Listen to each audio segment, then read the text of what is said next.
এটা আসলে খুবই হিউজ।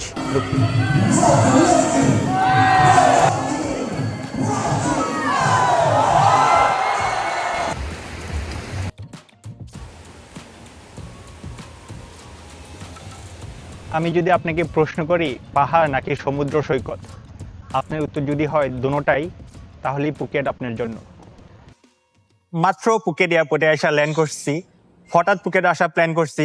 ইনফ্যাক্ট গতকাল রাত্রে আমি পুকেটে আসার টিকিটটা কাটছি, আবার $100 লাগছে সিঙ্গাপুর থেকে এখানে আসার জন্য। তো যাই হোক, আমি সব মিলে 3 দিন পুকেটে থাকবো।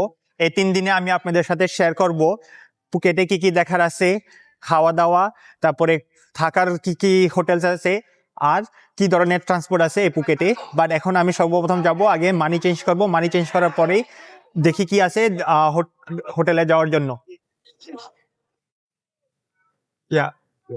সো শুধু $50 চেঞ্জ করবো, কারণ আপনারা অনেকেই জানেন যে এয়ারপোর্টের রেট অত ভালো না। সো বাকিটা হোটেলের আশেপাশে ওখানে মানি এক্সচেঞ্জ থেকে চেঞ্জ করব। বাট অফকোর্স আপনার মানি চেঞ্জ করার জন্য এখানে পাসপোর্ট লাগবে আর টাকা। এদিক দিয়ে মেইন এন্ট্রেন্স থেকে বাড়ানোর পরে হাতের বাম সাইডে হইয়া এক্সিট 7 আর 8 ওইদিকে সোজা যাইতে থাকবেন, যেটা হইতেছে ডোমেস্টিক প্যাসেঞ্জারের জন্য টার্মিনাল। ওই টার্মিনালের ওখান থেকে বাস পাওয়া যাবো। এখন আমি ওখানে যাইতেছি বাস নেওয়ার জন্য। এয়ারপোর্ট বাস সার্ভিস গুলা মূলত ডোমেস্টিক এয়ারপোর্ট থেকে সারে, তখন আমি ইন্টারন্যাশনাল এয়ারপোর্টে নামছি। সো ইন্টারন্যাশনাল এয়ারপোর্ট থেকে এক্সিট 8 দিয়ে বাড়িলেই ডোমেস্টিক এয়ারপোর্ট থেকে সোজা আসলে ডোমেস্টিক এয়ারপোর্ট থেকে হাতের বামে ওখান থেকে এই বাসগুলা সারে। আর এখানে অ্যাকচুয়ালি প্রতি 5-10 মিনিট পর পর বাস আছে। তো এখানে অ্যাকচুয়ালি আছে, চার্ট আছে যে কোন বাসগুলা কোন কোন শহরে যায়। বাট আপনি যদি ওটা সমস্যা হয়, আপনি অ্যাকচুয়ালি এখান থেকে যে লোকগুলো আছে যে ইয়েলো গেঞ্জি পরা, তাদের যদি আপনি হোটেলের নাম বলেন, তারাই বলে দিব কোন বাসটা ওই হোটেলের এরিয়া যাইবো। আর ওই বাস ড্রাইভাররে যদি আপনি আপনার হোটেলের নাম বলেন, ওরা ওখানে আপনাকে ওই হোটেল পর্যন্ত পৌঁছায় দিব। এখানে বাস ভাড়া সম্পর্কে জানছি, অ্যাকচুয়ালি 100 বাত কইরা, বাংলাদেশের টাকায় 400 টাকা কইরা। সো একটা মজার বিষয় হইতেছে, আপনি এই যে এখান থেকে উঠবেন এয়ারপোর্টে, আপনি যদি এই স্টপে যান তাহলে 100 বাত ভাড়া, আর আপনি যদি পুরো একদম লাস্ট স্টপে যান তাহলে 100 টাকা ভাড়া, কারণ এটা এয়ারপোর্টে bus service.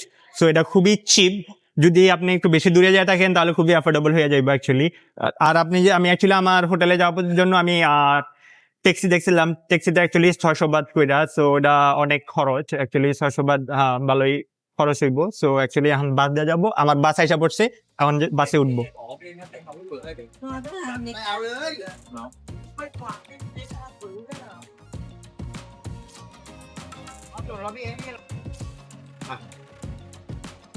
Thầy dành hả Châu?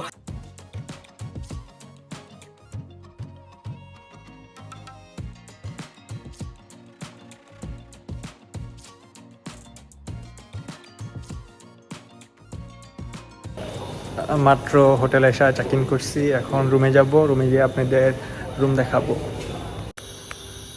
আপনাদের সাথে রুম শেয়ার করি, আসুন। ঢোকার পরে প্রথম হইতেছে টয়লেট, আর এখানে শাওয়ার, শ্যাম্পু, কন্ডিশনার আর সোপ। এখান থেকে দুটা সিঙ্গেল বেড। তারপরে এখান থেকে হইতেছে ভিউ।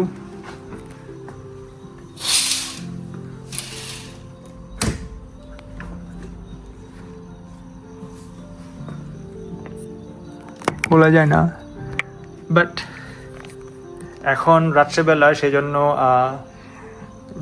বাইরে দেখা যাইতেছে না। কালকে সকালে আপনাদের সাথে শেয়ার করব। খুবই টায়ার্ড জার্নি করার পরে। এখন যাই হোক, গোসল করব, গোসল করে ঘুমায় পড়বো। কালকে সকালে আপনাদের সাথে দেখা হইব। শুভ সকাল।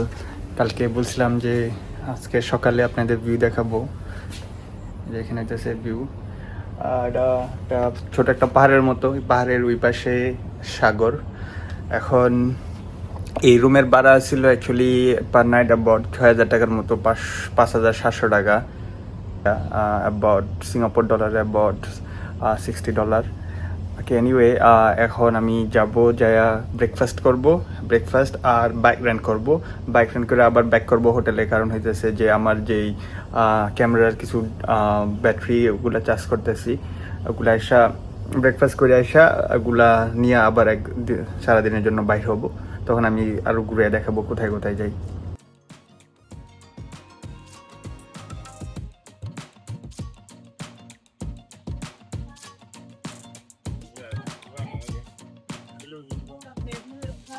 হোটেলের পাশে একটা রেস্টুরেন্টে খাইতে এসেছি। এখানে অ্যাকচুয়ালি বিশেষ করে অ্যাকচুয়াল অথেন্টিক হাই ফুড যেটা এটা পাইতে খুবই সমস্যা। আশেপাশে যত ধরনের রেস্টুরেন্ট আছে ওখানে ধরেন আরবিক ফুড, তারপরে ইন্ডিয়ান ফুড, মেক্সিকান ফুড, এই ধরনের ফুড বেশিরভাগ বিক্রি হয়। তো একটা পাইছি লোকাল ফুডের এখানে জাস্ট র্যান্ডমলি একটা রেস্টুরেন্টে আছি হোটেলের পাশেই। তো এখানে অ্যাকচুয়ালি থাই ফুডের রেস্টুরেন্ট, এটা মোস্টলি অথেন্টিক থাই ফুড। তো আমি অর্ডার দিছি, ড্রিঙ্কস এর মধ্যে আসছে থাই থাই বিউটি। এটা মাস্ট ট্রাই করা লাগবো। থাইল্যান্ডের একটা আইকনিক ড্রিঙ্ক এটা। বাট আপনাদের যদি যদি ডায়াবেটিস হয়ে থাকে তাহলে না, এটা খুবই মিষ্টি এটা। আর অর্ডার দিছি পাত থাই। পাত থাই অলসো থাইল্যান্ডের খুবই অথেন্টিক একটা ফুড, আইকনিক ফুড এটা। তো এটা মাস্ট ট্রাই করা লাগবে। সো পাত থাই বিভিন্ন ধরনের আছে, পাত থাই সি ফুড আছে, তারপরে চিকেন, বিফ। আর আরেকটা বিষয় হয়ে যাচ্ছে যে অ্যাকচুয়ালি পাত থাইয়ের সাথে একটা যে ছোট যে ডাল টাইপের আছে না, আমাদের দেশে কালাই ডাল বলে। এই কালাই ডালের যে গেরা হয়, ওই গেরাও কিন্তু দেয় এই পাত থাইয়ের সাথে। তো এটা অ্যাকচুয়ালি অনেকে পছন্দ করে না, আমি অ্যাকচুয়ালি পছন্দ করি না এটা পাত থাইয়ের সাথে, সেজন্য অ্যাকচুয়ালি আমি আলাদা দিতে বলছি। কারণ আমি আপনাদের সাথে শেয়ার করতে চাইতেছিলাম এটা। তো এটা আসলে এভাবেই খায়, স্বাস্থ্যের জন্য ভালো হইতে পারে, কিন্তু পাত থাইয়ের মজাটা এনজয় করতে চাইলে আমার কাছে এটা পছন্দ না। সো আপনারা যদি এটা পছন্দ না করে থাকেন, অথবা আপনি যদি না জানেন এটা টেস্ট করুন, তাহলে বলতে পারবেন যে এটা যাতে আলাদা করে দেয়। আর এটা এখন ট্রাই করব। আর আপনাদের চপস্টিক ধরা শিখাই, এভাবে দুই হাতে, এভাবে।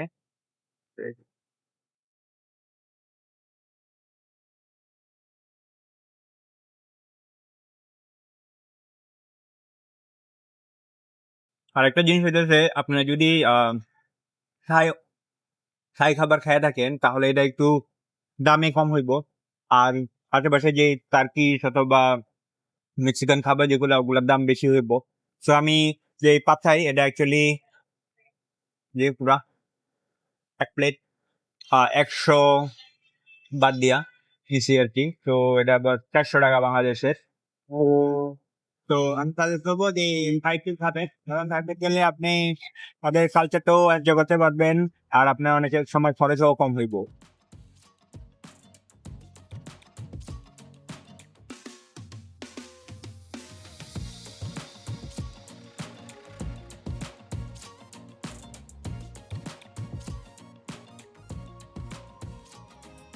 অ্যাকচুয়ালি পুকেটে বাইক অথবা কার রেন্ট করা খুবই সহজ। আপনি রাস্তায় বাইরে হলে এরকম দোকান দেখতে পারবেন যে সামনে বাইক রেখে দিচ্ছে, তারা মূলত বাইক রেন্ট দেয়।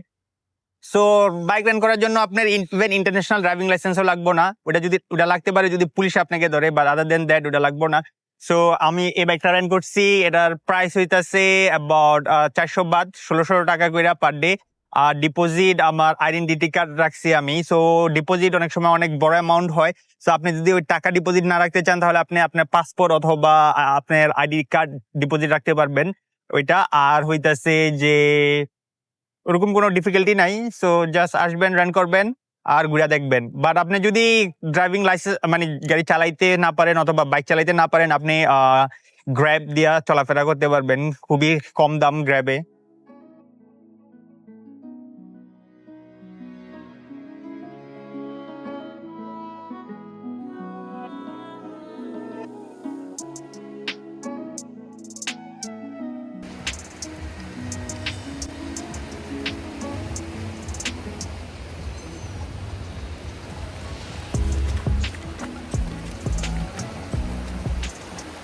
এখন হোটেলের পাশের একটা বিচে আসছি, বাংতাও বিচ। অ্যাকচুয়ালি পুকেটে বিচের অভাব নেই, যেখানে যাবেন ওখানেই বিচ।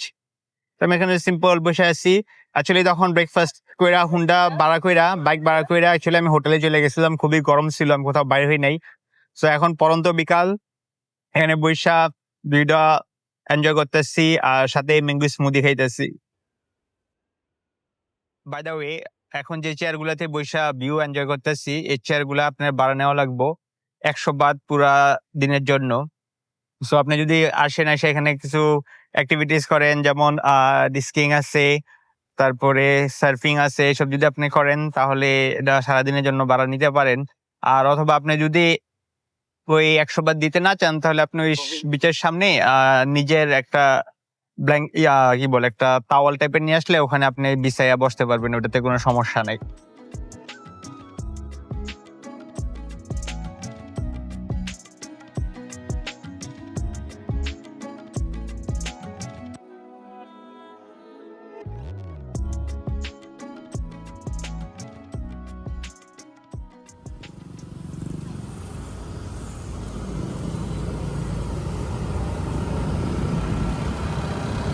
বিকালটা বিচে কাটানোর পরে সন্ধ্যায় আমি চলে যাই বাংলা বক্সিং স্টেডিয়াম, যেখানে আমি জীবনের প্রথম কোনো লাইভ ফাইট দেখি।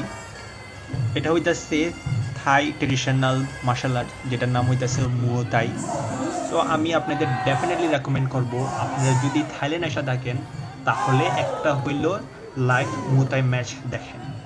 সো এই ম্যাচগুলোর টিকিট হইতেছে অ্যাভারেজে 1600 টাকা, 1600 বাত, আর ভিআইপি হইতেছে 2000 বাত। তো আমি আপনাদের রেকমেন্ড করব যে 1600 বাতের যে টিকিট ওইটা কেনার জন্য, কারণ ওইটা আপনি স্টেডিয়ামের উপরে বসবেন। যখন আপনি স্টেডিয়ামের উপরে বসবেন আপনি পুরো রিং পুরো দেখতে সুন্দরভাবে দেখতে পারবেন। আর ভিআইপি যেটা ওইটা হচ্ছে একদম রিংয়ের সামনে বসবেন। সো রিং আর আপনার যে চোখ ওইটা সমান সমান হইব, সো আপনি ওরকম ভালো দেখতে পারবেন না। এই লাইভ ম্যাচ দেখা আমার খুবই আলাদা একটা এক্সপিরিয়েন্স হয়েছে। আমি জীবনের প্রথম দেখছি কোনো নকআউট, আর যে এক একটা কিক আর পাঞ্চ এটা যখন মারতেছিল মনে হইতেছিল যে আমার গায়ে মারতেছিল। আমি মানে পুরো ব্যথা অনুভব করতেছিলাম, এরকম মনে হয়েছে আমার কাছে। মানে মনে হইতেছে যে আমি পুরো ওখানে ম্যাচ খেলতেছি। আমি ডেফিনেটলি আপনাদের রেকমেন্ড করব আপনারা থাইল্যান্ডে যান, যা একটা হইলো মুও থাই ম্যাচ দেখেন। এটা পুরো পয়সা উসুল একটা এক্সপিরিয়েন্স।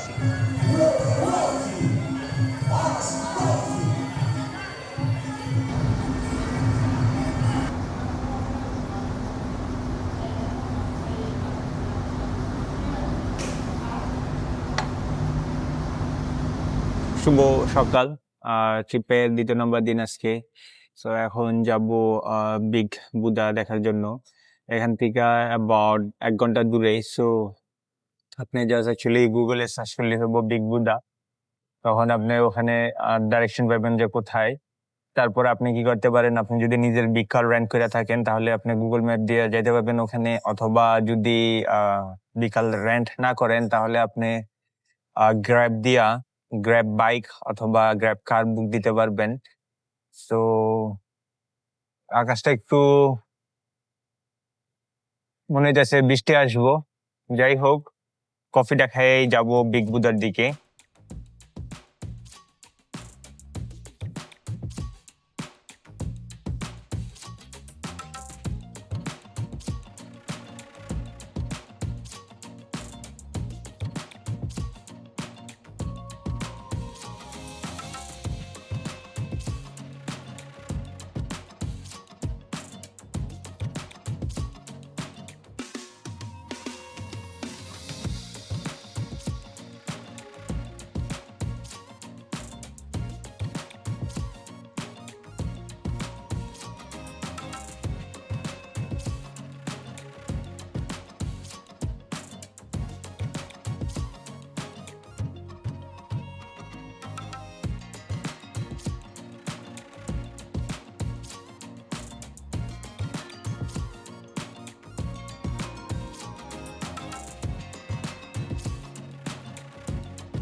বুদা যে পিকটাতে ওখানে এসে এখন বুঝছি, জি আমার পিছনে দেখা যাইতেছে।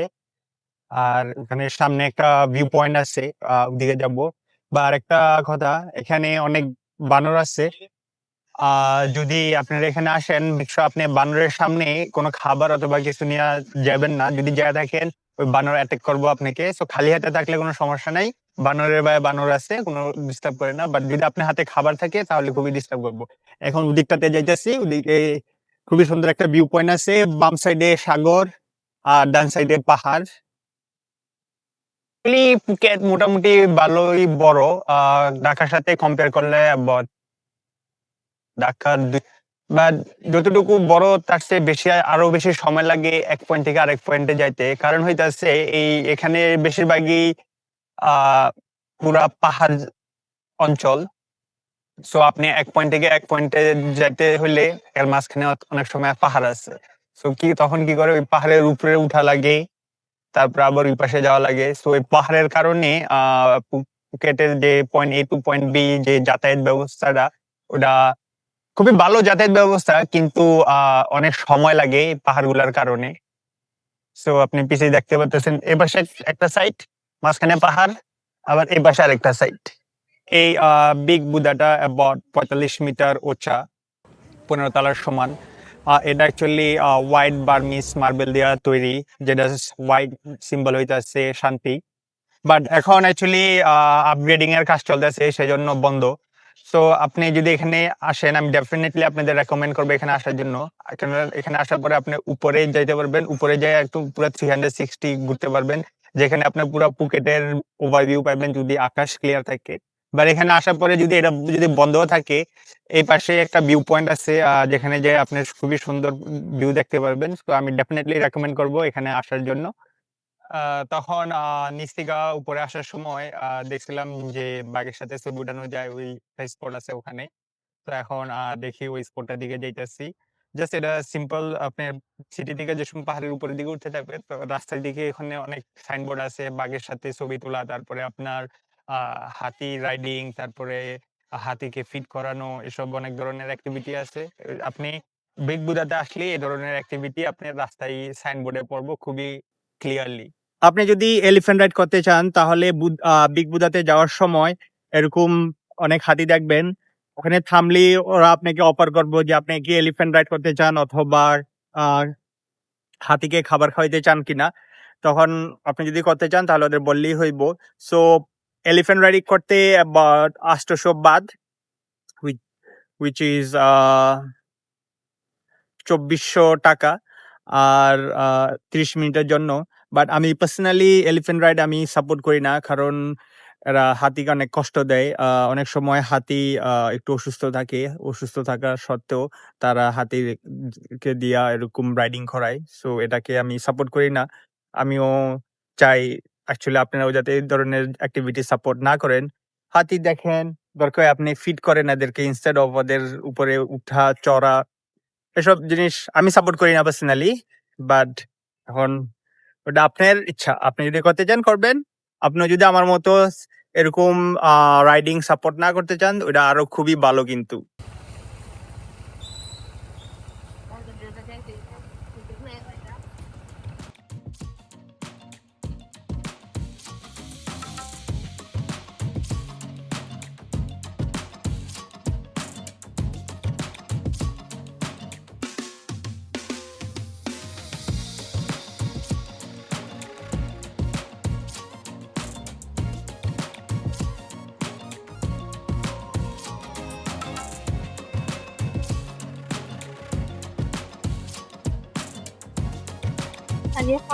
Hi. Yeah. Let's get inside. Sorry? Let's get inside. Talking English. On the right side, is it?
Tiger পার্কে দুইটা বাঘ আছে, একটা হইতাছে যে আপনি শুধু বাঘের সাথে ছবি দিতে পারবেন, আর একটা হইতাছে সাফারি টাইপের। সো এরকম যে পিছে যে গাড়িগুলো আছে না, এই গাড়ি দিয়ে আপনি জাস্ট এই যে পুরা ইয়াটা পার্কটা দিয়ে ঘুরবেন, কিন্তু আপনি শুধু ওই গাড়ি থেকে বাঘগুলা দেখতে পারবেন কিন্তু ধরতে পারবেন না। আর আমি যেটা নিছি সাফারির জন্য টিকিট হইতাছে 700 বাদ ফেরা, আর আমি যেটা নিছি ওইটা হইতাছে যে বড় একটা বাঘের সাথে শুধু ছবি উঠাবো। সো ওটার জন্য গেছে 1020 বাদ। সো এখন যাব টাইগারের সাথে ছবি উঠাবো। বাট আপনি যদি দুইটাই করতে চান তাহলে দুইটার জন্য দুই প্রাইস হইব।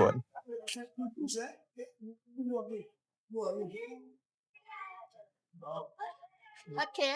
Since you need the rules first. Inside you don't have front, you have only back side. Okay Photo and video, no black. Electric inside, be careful around the tree and the cave. Listen stop, follow stop, don't go alone. Protect your phone behind, cut them firmly. Okay Hardly shot, not soft.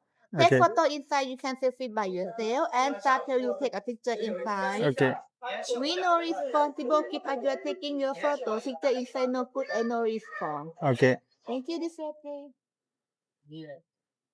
Bag belonging them is on the shelf. ดีเหมือนกันนะแต่เราอาจจะช้านะ on the table first follow follow him first you are YouTuber yes oh YouTuber where you from how many people follow I'm new, so it's about 2,000 subscriber. 2,000 Only Subscribe. four months. 4 months Uh, where you from Singapore. Singapore follow not Nepal No, not Nepal. because you know Nepal now I going Nepal in Really? November. wow Annapurna Base Camp. I'm going to track that. oh but you I mean, আমরা বইয়ে পড়ছি বাঘ অনেক বড়, এখানে পাশে আসলে বোঝা যায় আসলে কত বড়। এটা যে রানটা আসলে মানে পুরো বলতে গেলে প্রায় একটা ছোটখাটো গরু রানের সমান, বাট খুবই চামড়া খুবই একদম পুরো বলতে গেলে গরুর গায়ে টাচ করলে যেরকম না পুরোটা ওরকমই, বাট খুবই জায়েন্ট। মাথা এখান থেকে পুরা মানে কি বলবো, মানে টিভিতে যা দেখি এটা আসলে খুবই হিউজ। এরকম কাছ থেকে দেখতে পাই অ্যাকচুয়ালি আমি মুখ দেখা বুঝতেই পারতেছে এন্ড ভয় লাগতেছে। বাট তখন একটার কাছে গেছিলাম, এখন আরো কয়েকটা আছে, ওগুলার কাছে যাব। সো তখন এটা একদম একটু শুয়া বসা ছিল, এটা একদম পুরা বলে না একদম পুরা বাঘের মতো বসে আছে। ভিতরে খুবই ভয় লাগছিল। ছবির পিছন দিয়ে ছবি উঠেছিলাম, হঠাৎ এরকম তাকাইসারি খুবই ভয় পাইছি। এটা একটা পাইছিলাম, আরেকটা হয়ে যাচ্ছে এরকম এভাবে বসে প্যাটিং করতেছিলাম, তখন লেজার একটা গুতা দিচ্ছে, তখনও ভয় পাইছি। যাই হোক, অ্যাকচুয়ালি ওদের আমি জিজ্ঞাসা করলাম যে এখানে কি কোনো ঘটনা ঘটছে যে টাইগার গুলা কোনো মানুষকে অ্যাটাক করছে, তখন সে বলছে না ঘটে নাই। যদি এরকম ঘটেই থাকতো তাহলে এই পুরা টাইগার পার্ক ক্লোজ ডাউন হয়ে যেত, কারণ সেফটি ইস্যুর কারণে। আর তো আমি ওদের জিজ্ঞেস করছি এটাও যে আপনারা এই টাইগার গুলাকে কিভাবে প্যাট করছেন। সো অ্যাকচুয়ালি মেইন জিনিসটা হইতেছে এখানকার সবগুলা টাইগার এখানকার জন্ম, ওরা এই টাইগার গুলাকে ব্রিডিং করে। এই টাইগার ব্রিডিং করার পরে ওরা ছোটবেলা থেকে এটারে টেক কেয়ার করা এরকম ভাবে। সো এটা পুরো পোষা টাইগার। ওই জঙ্গলের যে বাঘ আছে যেরকম হিংস্র, এগুলো এরকম হিংস্র না। সো ওইটা হোক, বাট আমি অলওয়েজ বিশ্বাস করি যে বাঘ এসব পোষা টোষা বলে কিছু নাই, কখন যে অ্যাটাক করে।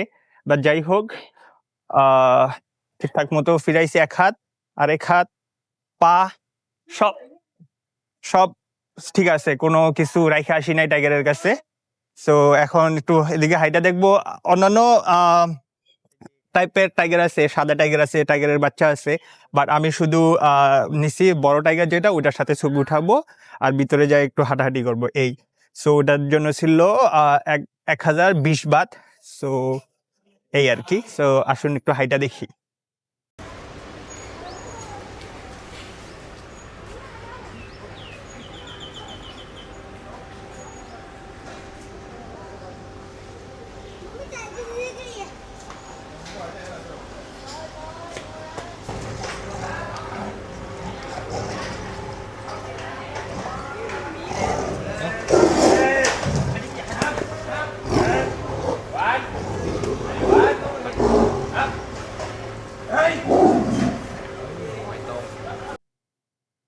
আপনি চাইলে এখান থেকে সভিনিও কিনতে পারবেন, বিভিন্ন ধরনের শোকেস জাতীয় জিনিস আছে এখানে, বাট আমি ইন্টারেস্টেড না। সো আমি এখন বাইকের কাছে যাব, ওখান থেকে যাব হইতাছে যে একটা ভিউ পয়েন্ট ওইদিকে।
এখন আছি কারণ ভিউ পয়েন্টে।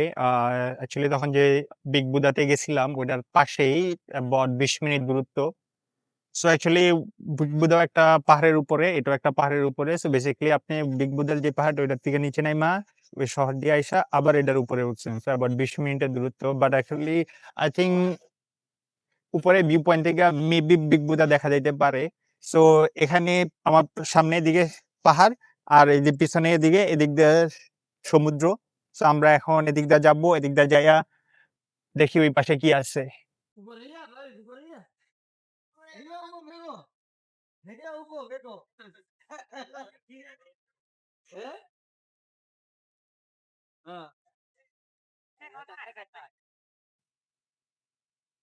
আমি যদি আপনাকে প্রশ্ন করি পাহাড় নাকি সমুদ্র সৈকত, আপনার উত্তর যদি হয় দোনোটাই, তাহলেই পুকেট আপনার জন্য। আপনি দেখেন আমার এই পাশে হইতাছে পাহাড়, আর এই পাশে হইতাছে সমুদ্র সৈকত। খুবই সুন্দর একটা ভিউ। আর আমি বলছিলাম না যে এখান থেকে বিগ বুদা দেখা যাইতে পারে, আসলে দেখা যায় এই পাশে পাহাড়ের উপরে একটু দূরে, সেজন্য দেখা যাইতেছে না।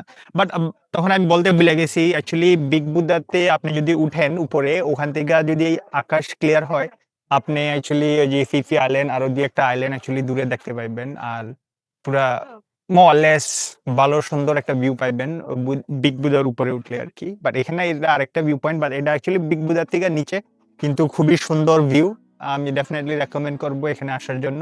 এই ভিউ পয়েন্ট থেকে আমি সোজা চলে যাই হোটেলে, কারণ আমার আর্লি ঘুমানো লাগবো, কারণ কালকে সকালে আমার খুবই ভোরে ওঠা লাগবো পিপি আইল্যান্ডে যাওয়ার জন্য। সো পিপি আইল্যান্ড নিয়ে হইব আমার নেক্সট ভিডিও।